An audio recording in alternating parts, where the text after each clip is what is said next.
ಭಗವಂತ 5ನೇ ಬಾರಿ ನನ್ನ ಜೀವ ಉಳಿಸಿದ್ದಾನೆ. 5 ಬಾರಿ ಸಾವಿನ ಅಂಚಿಗೆ ಹೋಗಿ ಬದುಕಿ ಬಂದಿದ್ದೇನೆ ಅಂತ ಎಚ್ಡಿಕೆ ಅವರು ಬೇಸರ ವ್ಯಕ್ತಪಡಿಸಿದ್ದಾರೆ.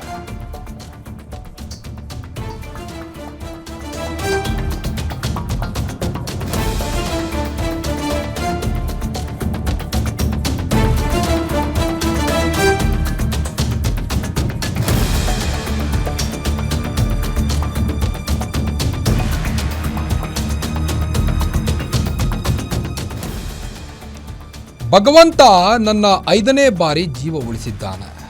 5 ಬಾರಿ ಸಾವಿನ ಅಂಚಿಗೆ ಹೋಗಿ ಬದುಕಿ ಬಂದಿದ್ದೇನೆ. ಮಂಡ್ಯದಲ್ಲಿ ಕೇಂದ್ರ ಸಚಿವ ಎಚ್.ಡಿ. ಕುಮಾರಸ್ವಾಮಿ ಅವರು ಭಾವನಾತ್ಮಕವಾದ ಹೇಳಿಕೆಯನ್ನು ಕೊಟ್ಟಿದ್ದಾರೆ. ನಾನು ಉಳಿದಿರುವುದು ಜನರ ಪ್ರೀತಿ ಹಾಗೂ ಬೆಂಬಲದಿಂದ. ನನಗೆ ಅವರ ಆಶೀರ್ವಾದವಿದೆ. ನನಗೆ ರಾಜಕೀಯ ಶಕ್ತಿ ತುಂಬಿದ್ದು ಮಂಡ್ಯ ಜನತೆ, ರಾಮನಗರ ಜನರು.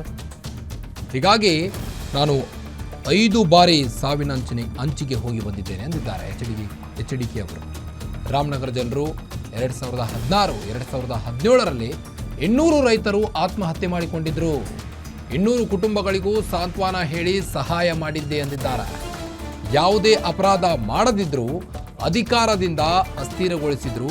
ನನಗೆ ಸಮಯ ಬೇಕು, ನಿಮ್ಮ ನಿರೀಕ್ಷೆ ಹುಸಿಗೊಳಿಸಲ್ಲ ಅಂತ ಮಂಡ್ಯದಲ್ಲಿ ಕೇಂದ್ರ ಸಚಿವ ಎಚ್.ಡಿ. ಕುಮಾರಸ್ವಾಮಿ ಅವರು ಹೇಳಿಕೆಯನ್ನು ನೀಡಿದ್ದಾರೆ. ಭಗವಂತ ನನ್ನ 5ನೇ ಬಾರಿ ಜೀವ ಉಳಿಸಿದ್ದಾನೆ ಅಂತಿದ್ದಾರೆ. ಮಂಡ್ಯದಲ್ಲಿ ಭಾವನಾತ್ಮಕವಾದ ಹೇಳಿಕೆಯನ್ನು ಕೊಡುವ ಮುಖೇನ ಬೇಸರವನ್ನು ವ್ಯಕ್ತಪಡಿಸಿದ್ದಾರೆ. ಮಾಡ್ತಾರೆ ನಮ್ಮ ಹಳೆ ಸ್ನೇಹಿತರುಗಳು, ವಿರೋಧಿಗಳು. ಏನು ಮಾಡಿದ್ದಾನೆ ಕುಮಾರಸ್ವಾಮಿ, ದೇವೇಗೌಡರು ಏನು ಮಾಡಿದ್ರು, ಜನತಾದಳ ಏನು ಮಾಡಿದೆ, ಜನತಾದಳವನ್ನು ಮಂಡ್ಯ ಜಿಲ್ಲೆಯಿಂದ ಒದ್ದು ಹೊರಗಾಕೋವರೆಗೂ ಈ ಜಿಲ್ಲೆ ಜನಕ್ಕೆ ನೆಮ್ಮದಿ ಇರುವಂತೆ ಮೊನ್ನೆ ಮಾತನಾಡಿದ್ದಾರೆ. ಭಗವಂತ ಅವರಿಗೆ ಒಳ್ಳೆ ಸದ್ಬುದ್ಧಿಗಳು ಕೊಡಲಿ ಅಂತಕ್ಕಂಥ ಪ್ರಾರ್ಥನೆ ಮಾಡ್ತೀನಿ.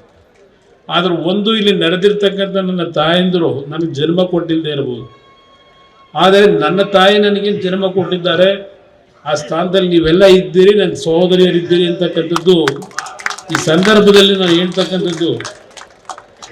ನಾನು ಬದುಕಿರ್ತಕ್ಕಂಥದ್ದೇ ಈ ನಾಡಿನ, ಬರೀ ನನ್ನ ಮಂಡ್ಯ ಜಿಲ್ಲೆ ಜನ ಒಂದು ಅಂತ ಹೇಳಲ್ಲ, ಈ ನಾಡಿನ 6.5-7 ಕೋಟಿ ಜನರ ಬದುಕಿಗೆ ಏನಾದರೂ ನಾನು ಈ ಭೂಮಿಗೆ ಹೋಗೋದ್ರೊಳಗೆ ನನ್ನಿಂದ ಏನಾದರೂ ಒಂದು ಸಣ್ಣ ಕಾಣಿಕೆಗಳನ್ನು ಪ್ರತಿ ಕುಟುಂಬಕ್ಕೆ ಸಲ್ಲಿಸಬೇಕು ಅನ್ನೋದು ನನ್ನ ಹೃದಯದಲ್ಲಿ ಇಟ್ಕೊಂಡಿದ್ದೀನಿ. ಏಕೆಂದರೆ ಕಳೆದ 6-7 ತಿಂಗಳಿಂದ ನಾನು ಏನೊಂದು ಆರೋಗ್ಯದ ತೊಂದರೆಗೆ ಒಳಗಾಗಿದ್ದೆ. ಉಳಿದಿರ್ತಕ್ಕಂಥದ್ದು ನಿಮ್ಮಂಥ ಆಶೀರ್ವಾದದಿಂದ, ಹಿರಿಯರ ಆಶೀರ್ವಾದ, ಆ ದೇವರ ಅನುಗ್ರಹದಿಂದ. ಬಹುಶಃ ಯಾವುದೇ ಮನುಷ್ಯನಿಗೆ 5 ಬಾರಿ ಸಾವಿನ ಹಂತಕ್ಕೆ ಹೋಗಿ ಬದುಕು ಬಂದಿದ್ದರೆ ಅದು ಬಹುಶಃ ನಾನು ಒಬ್ಬ ಇದ್ದೇನೆ ಅಂತಕ್ಕಂಥದ್ದು ಗಮನಕ್ಕೆ ತರ್ತೀನಿ, ನಿಮ್ಗಳ ಗಮನ.